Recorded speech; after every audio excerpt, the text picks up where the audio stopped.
9월 10일 열릴 한국과 오만의 축구 경기는 대한민국 축구 국가대표팀에게 매우 중요한 경기입니다. 특히 지난 팔레스타인전에서 예상 밖의 무승부를 기록한 뒤 홍명보 감독이 이끄는 대표팀은 이번 오만전에서 반드시 승리를 거두고자 하는 강한 의지를 보이고 있습니다. 경기 시간은 한국 시간으로 오후 11시, 장소는 술탄 카부스 종합운동장입니다. 지난 5일 열린 팔레스타인과의 경기에서 대한민국은 0대0 무승부를 기록했습니다. 이 경기에서 홍명보 감독은 경기 전에 다득점을 약속하며 자신감을 내비쳤으나 경기 중 여러 차례 득점 기회를 놓치며 무승부에 그쳤지요. 특히 팔레스타인이 선제골을 기록했으나 오프사이드 판정으로 인해 득점이 취소되는 아찔한 상황도 있었습니다.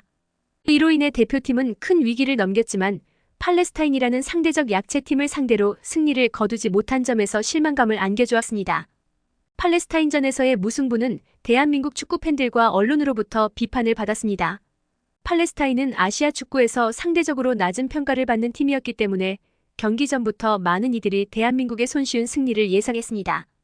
하지만 경기 결과는 달랐고 이는 대표팀에 대한 기대와 현실의 차이를 크게 드러냈습니다. 홍 감독은 이에 대해 자신도 예상하지 못한 경기 결과였음을 인정하며 오만전에서는 반드시 다른 모습을 보여주겠다고 말했습니다. 오만전은 이번 월드컵 예선에서 중요한 분수령이 될 가능성이 큽니다. 팔레스타인전에서 실망스러운 경기를 펼친 대한민국은 오만을 상대로 반드시 승리를 거둬야만 B조 예선에서 유리한 고지를 점할 수 있기 때문이지요. 홍명보 감독은 팔레스타인전에서 몇 가지 전술적 변화를 시도했으나 그 효과는 경기 후반에 가서야 나타났습니다. 경기 초반 대한민국은 상대의 강한 수비와 압박에 고전하며 공격 기회를 잘 만들어내지 못했지요. 하지만 후반전에서 홍 감독은 주민규를 빼고 오세훈을 투입하며 공격 전술을 변화시켰고 그 결과 팀의 경기력은 다소 개선되었습니다. 또한 이재성을 빼고 황희찬을 투입하는 등 공격진을 강화하는 선택도 했지요. 이러한 후반전의 변화는 어느 정도 성과를 거뒀으나 결국 득점으로 연결되지 않아 승리를 가져오지 못했습니다. 경기 후 홍 감독은 팔레스타인전에서의 아쉬운 경기력에 대해 솔직하게 반성하며 오만전에서는 필연적으로 변화를 줄 것이라고 예고했습니다. 그는 변화가 조금 있을 것이다. 변화를 줘야 할 것 같다며 선수들의 조합과 전술적 선택에 있어 다소 과감한 변화를 시사했습니다. 홍 감독은 선수들이 지난 몇 년 동안 함께 잘해왔기 때문에 그들의 강점을 최대한 발휘하도록 하는 것이 중요하다고 강조했습니다. 또한 그는 팔레스타인전 전반전에서 기대에 미치지 못한 경기력이 나온 이유로 준비 시간이 짧았던 점을 언급하며 남은 이틀간의 훈련을 통해 오만전에서 더 나은 결과를 이끌어내기 위해 노력할 것이라고 밝혔습니다.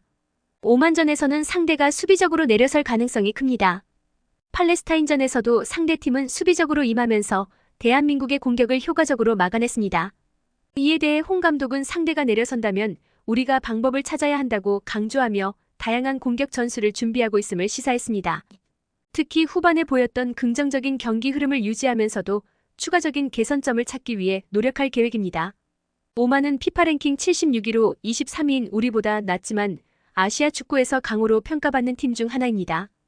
특히 홈 경기에서 강한 모습을 보여왔으며 조직적인 수비와 빠른 역습이 강점입니다.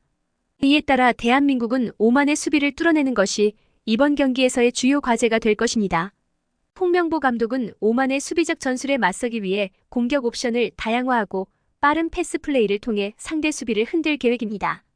결론적으로 대한민국 축구 국가대표팀은 9월 10일 오만과의 경기를 통해 지난 팔레스타인전에서의 아쉬움을 씻고 B조에서의 유리한 위치를 차지하기 위해 필승을 다짐하고 있습니다. 홍명보 감독은 선수들의 응집력을 강조하며 전술적 변화를 통해 오만을 상대로 승리를 거두겠다는 강한 의지를 보이고 있는 것이지요. 부디 이 의지가 현실이 되길 바라봅니다. 지금까지 샤샤TV였습니다. 샤샤TV는 기분 좋은 소식을 빠르게 전해드리는 채널입니다. 시청해주셔서 감사합니다.